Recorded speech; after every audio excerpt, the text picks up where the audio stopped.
20 रुपया था वो 23 रुपया हो गया, जो 1.5 रुपया था वो 2.5 रुपया हो गया। जो गवर्नमेंट के आदमी हैं उनको जाके गवर्नमेंट से बात करना चाहिए कि भाई आयुक्त को मना करे कि मेरे रेट वेट ना बढ़ावे।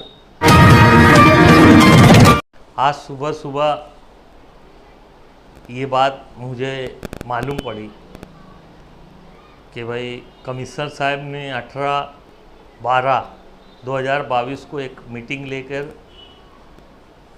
केरपट्टी का जो रेट था उसमें सभी रेट में 3-3 रुपया स्क्वायर मीटर का जो रेट रहता वो बढ़ाया है। यानी जो 30 रुपया था वो 33 रुपया हो गया, जो 24 रुपया था वो 27 हो गया, जो क्या कारण इसका कारण ये दरअसल ये अधिकार गवर्नमेंट ने, मैं समझता हूँ 2004-05 के बाद में कमिश्नर को दे दिया है कि कमिश्नर जब चाहे इसका रेट बढ़ा सकता है। लेकिन बॉडी ने ये कोशिश की कि भाई रेट वगैरह ना बढ़ने पाए। और जब तक रोकते रहे इसको, जब तक हम बॉडी में थे, बॉडी थी तो जब तक के हम रोकते रहे। लेकिन आज बॉडी नहीं होने के वजह से गवर्नमेंट का जो महाराष्ट्र गवर्नमेंट के जो हमारे प्रशासक साहब है उन्होंने ये रेट बढ़ा दिया। अब गवर्नमेंट के 2 ही आदमी सिर्फ मालेगांव में हैं और लोकल बॉडी के तो कोई मेंबर है ही नहीं। गवर्नमेंट के 2 आदमी बोले तो यहाँ के एमएलए साहब है और आयुक्त साहब है जो गवर्नमेंट के ही नुमाइंदे हैं।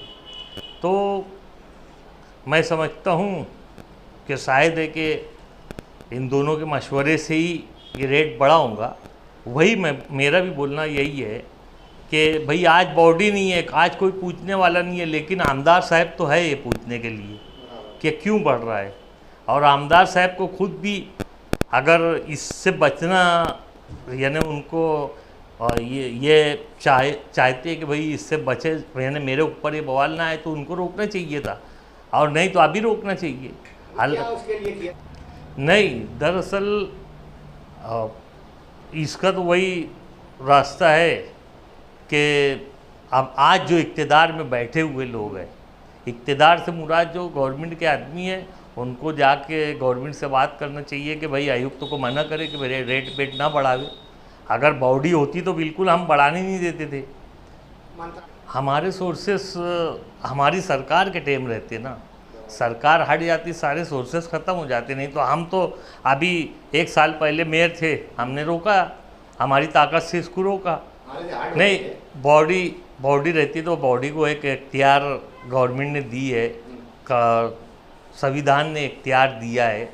बाबा साहेब अम्बेडकर साहब ने जो संविधान बनाया उसमें वो ये इख्तियार दिया हुआ है कि हम चाहे बॉडी चाहे तो कमिश्नर साहब को भी बदली कर सकते हैं, उनके ऊपर अंकुश लगा सकते हैं। लेकिन आज कोई नहीं होने की वजह से आज सिर्फ शहर के एमएलए साहब है, वो भी अगर चाहे तो ये गवर्नमेंट का नुमाइंदा है। कमिश्नर बोले तो, प्रशासक बोले तो गवर्नमेंट का नुमाइंदा, और ये खुद भी गवर्नमेंट के आदमी है। ये ऊपर गवर्नमेंट के पास जाके अगर शिकायत करेंगे तो वो उसको अपनी जो भी बढ़ाया हुआ रेट है वो वापस लेना पड़ेगा। अगर ये जाकर वहाँ अपनी ताकत बताएंगे, मंत्रालय में जाकर, सरकार में जाके अपनी ताकत बताएंगे तो ये रेट वापस हो जाए। तब ये इसमें दबदबे कोई बात नहीं है। मुफ्ती साहब अगर ये रेट वापस करा देंगे तो आपको लगेगा उनका दबदबा है। दबदबा बहुत हार्ड चल रहा, तुम्हारा क्या दबदबा है, जरा कुछ बताओ। दबदबे के ताल्लुक से मैं बहुत बता चुका है, लेकिन अभी मैं सेफ न्यूज़ के ज़रिए जो मंसूर भाई का डिमांड है कि दबदबे पे मुझे बोलना चाहिए, तो मैं बहुत इंशाल्लाह तफसील से उस पर बात करूंगा मंसूर भाई के साथ किसी टाइम। आज के लिए इतना ही थी। असलम अंसारी साहब, देखो मैं बहुत कम कारपोरेटर लोग हैं जिनको कारपोरेशन की मालूमात है, किधर की किधर छून के आ जाते हैं। तुम लोग कहीं जात बिरादरी के नाम पे टिकट देते, कहीं पैसे वाला देख के देते, कहीं बहुत इसके ऊपर केस है, इसके पास बहुत बड़े बड़े दादा रहते हैं, ये सोच के हर पार्टी टिकट देती है। सेंस वाले बहुत कम है। आप कारपोरेशन के जानकार हो, बस क्या नुकसान हो रहा है प्रशासक राज में, बड़ी बात बताना। प्रशासक बहुत चोरी हो रहा है, गले की बात करो बस। प्रशासक राज में दरअसल मुझे कई लोगों ने पूछे कि मेंबर रहने के बाद और मेंबर नहीं रहने के बाद क्या फ़र्क पड़ता। तो मैंने उसको एक सिंपल सी मिसाल दी। जैसा मिसाल के तौर पे यहाँ पर एक वार्ड में 4 नगर सेवक है। अगर 4 मेंबर कारपोरेटर है तो वो 4 कारपोरेटर का एक एसआई रहता जो सफाई का काम देखता है, गटर देखता है, झाड़ू देखता है, कचरा देखता है। तो वो जो एसआई रहता है तो वो एसआई जब मेंबर बॉडी रहने के बाद वो एसआई बोले तो 5 एसआई हो जाते हैं, क्योंकि 4 नगर सेवक के पास भी अपने अपने महल्ले की, अपने अपने वार्ड की तकरार आती। उनके पास जितनी तकरार आती वो एसआई को बता देते, तो एसआई का काम जो आज अकेला एसआई कर रहा है तो वो 5 की ताकत हो जाती। तो ये ताकत बढ़ गए। जो बॉडी रहती तो जस आज एक कमिश्नर है, लेकिन उस बॉडी के टाइम में 85 कमिश्नर हो जाते कि भाई जो अपनी अपनी राय कमिश्नर को देते। अगर बात अच्छी है तो कमिश्नर लेवे और उस पर अमल करे, अगर उस पर काम हो गया तो समझ लो 85 कमिश्नर है। तो ये काम करने में आसानी होती। और आज एक ही कमिश्नर है, वो भी हाजिर है नहीं हाजिर है, उसको बताए वो काम करे ना करे। अगर मेंबर रहते तो वो काम अगर आज बोले नहीं हुआ तो कल फिर बोलते, परसों फिर बोलते। लेकिन आज मेंबर नहीं होने की वजह से कमिश्नर साहब को याद रहा तो आपका काम कर देंगे, और नहीं तो भूल गए तो फिर बात ही खलास हो गई। तो ये फ़र्क पड़ता बॉडी से। 84 कारपोरेटरों में से तुम 70 है और तुम 14 वाले के ऊपर इल्जाम लगाते हैं कि सारा उसका चलता। तो कैसे उसका चलता, तुम क्या कर देते हो बॉस? सब लोग तुम्हारी मुराद में। दादा भूसे बहुत हजारा जारी चल रही है, बोले सब उसी के ऊपर। नहीं, दादा भूसे साहब इत्तेफाक ऐसा है कि बॉडी जाने के बाद हमारा जो ये तकरार चालू हुई बॉडी ख़त्म होने के बाद हुई। अगर बॉडी रहते हुए होती तो फिर तो कोई बात ही नहीं थी। हम अगर कुछ हमारा अधिकार है कोई ठहराव करने का, तो ठहराव रद्द करने का भी अधिकार बॉडी का रहता है। तो इसलिए आज हमारा हाथ कटा हुआ है। आज सिर्फ इक़्तिदार में वो अकेले ही है।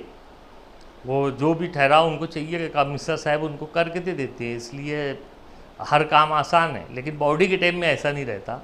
बॉडी अपने हिसाब से ठहराव करती है, अगर गांव के हित में है तो करती, नहीं तो नहीं करती।